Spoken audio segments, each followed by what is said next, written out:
enaknya minum jus nih. Pasti segar. Mia, kamu lagi bikin jus? Iya nih Kak, aku lagi bikin jus dengan menggunakan blender. Wah, kamu tahu nggak sih, Dek? Kalau gerak blender ini adalah contoh perubahan energi listrik menjadi energi gerak. Emang begitu ya Kak? Iya, jadi blender ini adalah salah satu alat yang dapat memanfaatkan energi listrik menjadi energi gerak. Nah, teman-teman di rumah, apakah kalian dapat menyebutkan jenis perubahan energi yang lainnya? Kegiatan apa saja yang sudah kalian lakukan dengan memanfaatkan perubahan energi?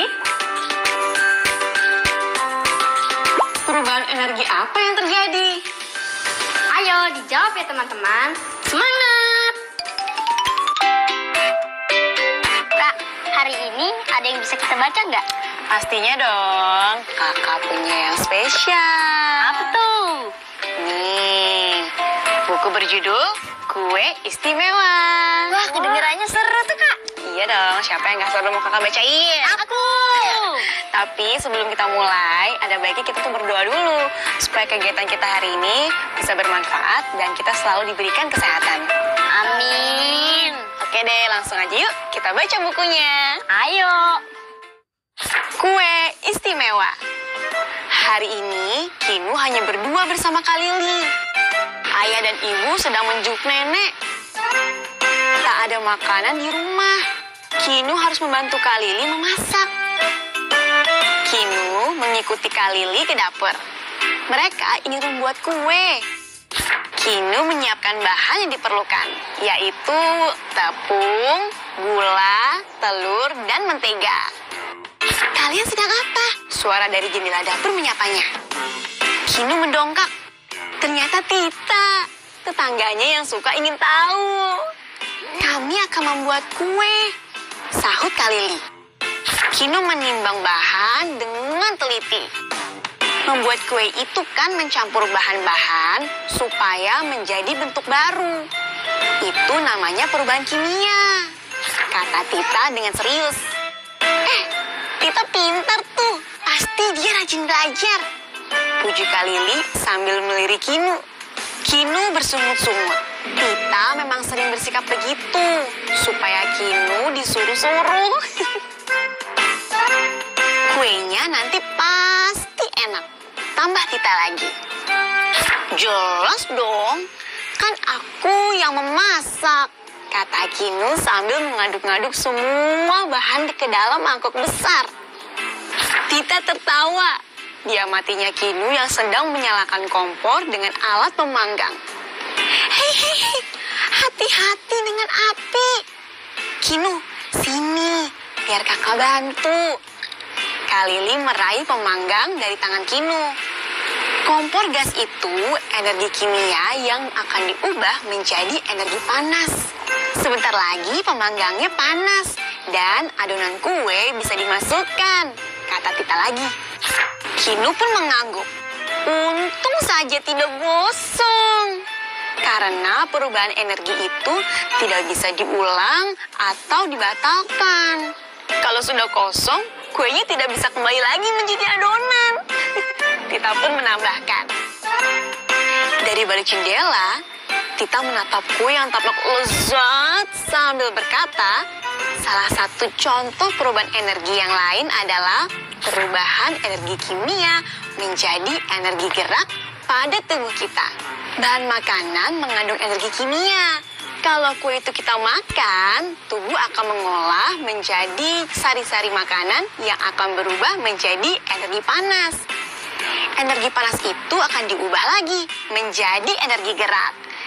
Dengan energi gerak, tubuh kita kuat melakukan banyak aktivitas. Kak Lili pun tersenyum. Kalau begitu, kenapa masih berdiri di depan jendela? Ayo, sini makan kuenya bertiga. Tita pun tertawa. Tanpa disuruh 2 kali, dia berlari masuk ke dalam rumah Kinu. Nah, selesai deh ceritanya. Gimana menurut kalian? Seru banget Kak. Iya, ternyata Tita banyak tahu ya. Iya, aku jadi banyak tahu dari Tita. Oh iya, Salsa jadi tahu apa aja nih sekarang? Aku jadi tahu perubahan energi ketika Kinu menyalakan kompor. Memangnya perubahan energi apa sih yang terjadi ketika Kinu menyalakan kompornya? Ternyata saat menyalakan kompor gas, terjadi perubahan energi kimia menjadi energi panas. Wah, kalian emang hebat banget. Lalu informasi apa lagi nih yang bisa kalian dapat dari cerita tadi? Makanan, Kak. Wah, makanan ya. Emang ada apa sama makanannya? Adanya perubahan energi di dalam tubuh dari makanan yang kita makan, Kak. Memangnya perubahan energi apa yang terjadi dalam tubuh kita setelah memakan makanan? Dengan memakan makanan, terjadi perubahan energi kimia menjadi energi panas dalam tubuh manusia. Yap, begitu, Kak. Nah, untuk teman-teman yang ada di rumah, ada pertanyaan nih untuk kalian. Sudah siapkan alat tulisnya belum? Tolong dicatat ya. Pertanyaannya adalah, apa yang terjadi jika tubuh kita tidak dapat asupan makanan? Lalu, apa saja bukti perubahan yang terjadi pada kue karena energi panas? Sudah selesai belum mencatatnya? Kalau sudah, tuliskan jawaban kamu ya. Jadi, jika dirasa sulit, mintalah bantuan walimu di rumah untuk menjawabnya. Selamat menjawab!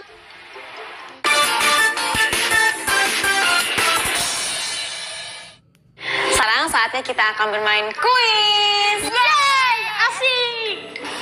Hari ini kita mau kuis apa, Kak? Kali ini kita akan melengkapi kalimat rumpang yang terkait dengan perubahan energi di sekitar kita menggunakan kata-kata baru. Siap, Kak.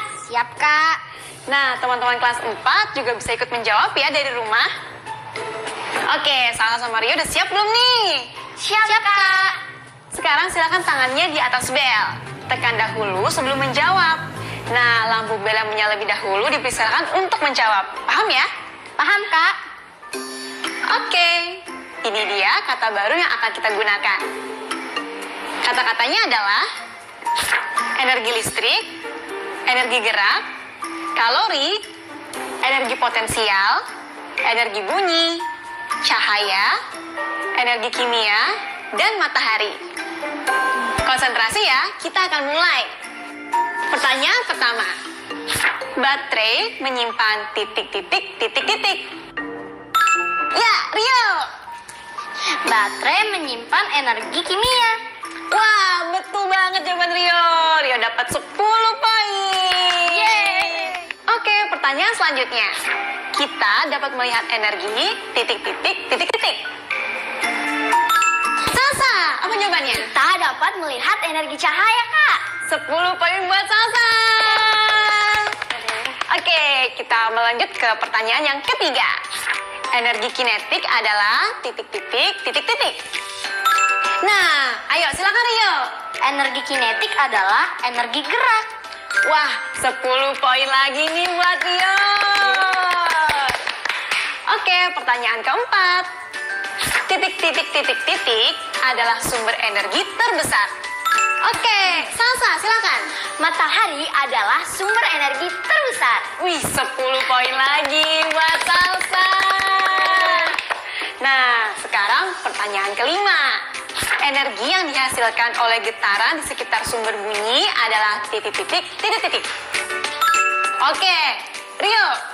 Energi yang dihasilkan oleh getaran di sekitar sumber bunyi adalah energi bunyi. Wah, betul banget jawabannya Rio. Dapat poin lagi nih. Nah, sekarang pertanyaannya khusus untuk teman-teman yang ada di rumah. Makanan yang kita makan mengandung titik-titik yang akan terbakar saat kita bergerak. Sudah dijawab? Baik, pertanyaan berikutnya. Setrika adalah contoh perubahan energi dari titik-titik menjadi energi panas.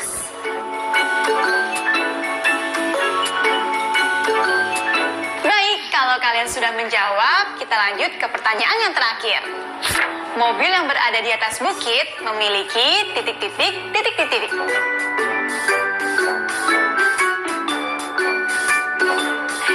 untuk mengecek jawaban kalian, mintalah wali kamu di rumah untuk mengeceknya ya. Dan sekarang mari kita lihat perolehan nilai di kuis hari ini. Nah, di sini ternyata Rio memperoleh 30 poin dan Salsa 20 poin. Jadi pemenangnya adalah Rio. Yeay! Selamat ya Rio. Iya, kamu juga ya. Kamu juga hebat kok. Teman-teman, jangan lupa ya mencatat judul-judul buku yang sudah kita baca hari ini. Seperti hari ini, aku sudah membaca buku berjudul Kue Istimewa. Jangan sampai lupa mencatat judulnya ya.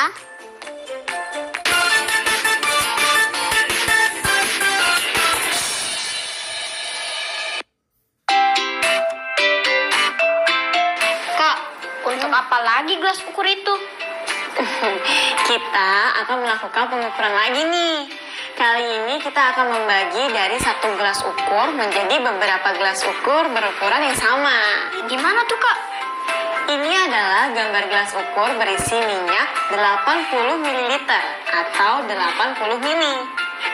Jika dituangkan ke dalam beberapa tempat seperti ini, berapakah banyaknya minyak dalam setiap tempat?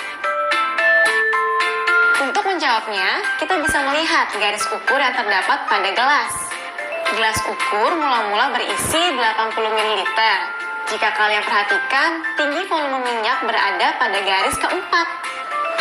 Nah, kalian cari tahu terlebih dahulu berapa nilai tiap garisnya dengan cara membagi volume dengan 4 garis, yaitu 80 ml dibagi 4.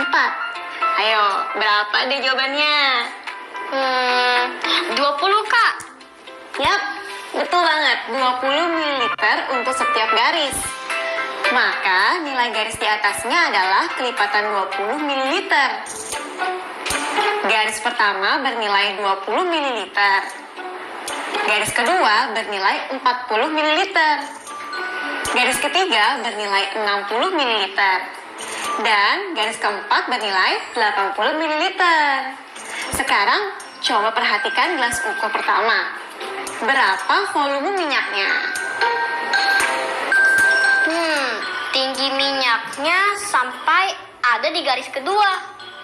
Aduh, aku lupa. Berapa volumenya ya? Kalau kamu lupa nggak perlu bingung dek. Kalau tiap garis merupakan kelipatan 20 ml, berarti kalau minyak tersebut berada di garis kedua, tinggal kamu kali aja 2 dengan 20 ml. Nah, jadinya berapa tuh? Iya ya. 40 ml Kak. Betul, pintar kamu dek. Nah, sekarang bagaimana dengan gelas ukur kedua dan ketiga? Berapa banyak minyak goreng yang terisi? Gelas ukur 2 dan 3 terisi sampai satu garis saja. Itu artinya masing-masing terisi 20 ml Kak. Betul banget. Sehingga dapat diketahui bahwa banyaknya minyak di gelas ukur 1 adalah 40 ml. Sedangkan di gelas ukur 2 dan 3 masing-masing berisi minyak sebanyak 20 ml. Wah, sekarang aku jadi bisa mengukur menggunakan gelas ukur. Hebat kamu Rio. Oh ya dek, sekarang kan kita lagi ada di dapur nih. Terus itu kakak lihat ada kompor. Kakak jadi ingat deh pengen membahas tentang sumber energi panas. Sumber energi panas, Kak? Iya, kamu tahu nggak sih kalau api itu salah satu sumber energi panas? Yang ku tahu api memang panas, Kak. Jadi gini loh dek, api itu merupakan salah satu sumber energi panas. Nah, api dapat menghasilkan cahaya dan panas. Api sering digunakan untuk memasak atau menghangatkan diri. Ketika lampu padam, api juga bisa loh digunakan sebagai alat penerang. Api sangat berguna bagi kehidupan manusia. Akan tetapi, kamu juga harus berhati-hati sama api. Api dapat dengan mudah membakar berbagai benda di sekitar kamu dan mengakibatkan kebakaran. Nah, jadi Rio nggak boleh nih sembarangan bermain api. Oke, Kak. Good. Nah, Rio, salah satu benda yang mudah terbakar adalah kayu. Oleh karena itu, kayu biasa digunakan sebagai bahan bakar untuk memasak. Rio pernah lihat nggak orang memasak menggunakan kayu? Enggak, Kak. Rio liatnya mama kalau masak pakai kompor. Oh, iya juga sih. Rio belum pernah ikut berkemah juga ya? Iya, belum, Kak. Masih kecil juga sih, kata mama. Ya udah, kalau gitu, dengarkan kakak ya. Siap, Kak. Nah, coba perhatikan gambar kayu ini. Ada berapa kayu yang ada di gambar? Ada 2, Kak. Yap, betul. Ada 2 kayu yang berukuran sama. Nah, sekarang ada berapa kayu di gambar yang muncul di layar? Kan masih sama. 2, Kak. Kalau kamu sebut 2, kurang tepat yo. Kok begitu, Kak? Coba deh kamu perhatikan dengan seksama. Kayu pertama dan kayu kedua ukurannya tidak sama, sehingga kurang tepat jika dikatakan terdapat 2 kayu. Pada saat inilah kamu bisa menggunakan konsep pecahan campuran. Memang pecahan campuran itu apa, Kak? Pecahan campuran adalah pecahan yang terdiri atas sebuah bilangan bulat dan pecahan. Nah, kamu lihat kan kedua kayu tadi agak berbeda. Kayu kedua hanya berukuran setengahnya saja dari kayu pertama. Iya juga ya, Kak. Cuma setengahnya saja ternyata. Iya, betul banget. Jadi, Rio bisa menyebutkan bahwa kayu di gambar berjumlah 1,5 kayu. Inilah yang disebut dengan pecahan campuran, yo. Oh, Rio paham, Kak. Soalnya kan kayu pertama panjangnya utuh, dan kayu kedua panjangnya hanya setengah dari kayu pertama. Begitu ya, Kak? Wah, pinter banget, betul banget, Rio. Seperti itu logikanya. Nah, sekarang boleh dong kakak kasih sedikit latihan buat Rio dan adik-adik di rumah. Boleh banget dong, Kak. Nah, sekarang coba kalian nyatakan banyaknya lingkaran yang terlihat di layar dengan menggunakan pecahan campuran. Kakak beri waktu kalian untuk berpikir ya.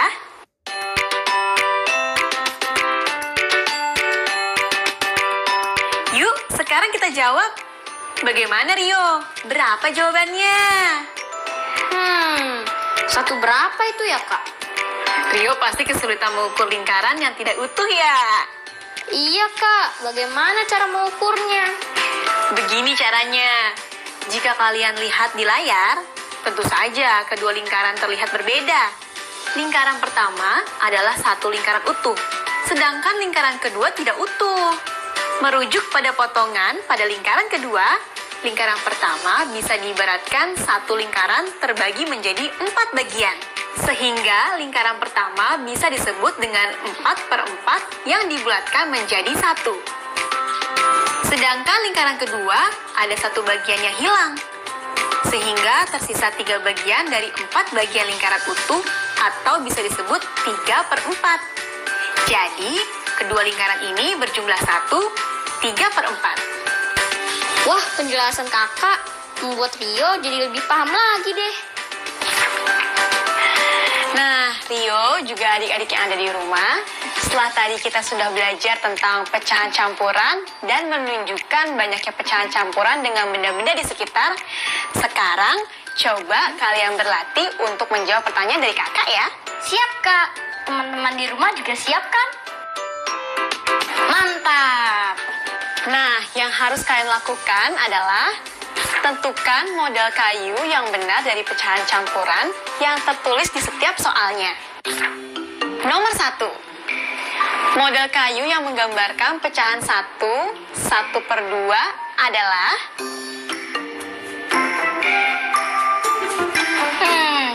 Jawabannya yang A, Kak. Karena ada 1 batang kayu utuh dan satunya hanya setengah dari kayu utuh. Yap, betul banget, Rio. Nah, nomor 2, model kayu yang mana yang menggambarkan pecahan campuran 2/3?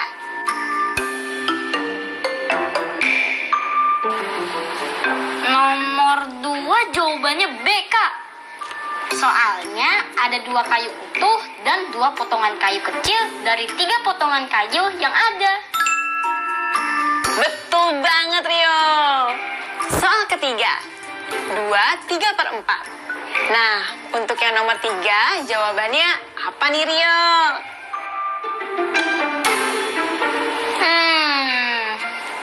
Sepertinya jawaban nomor 3 itu A ya, Kak. Soalnya ada 2 kayu utuh dan 3 kayu dari 4 potongan yang ada. Betul lagi nih, Rio. Hebat banget sih adik kakak. Nah, untuk adik-adik yang ada di rumah, sekarang soal latihannya sedikit kita ubah ya. Tadi kita sudah mencoba mengubah pecahan campuran menjadi model kayu.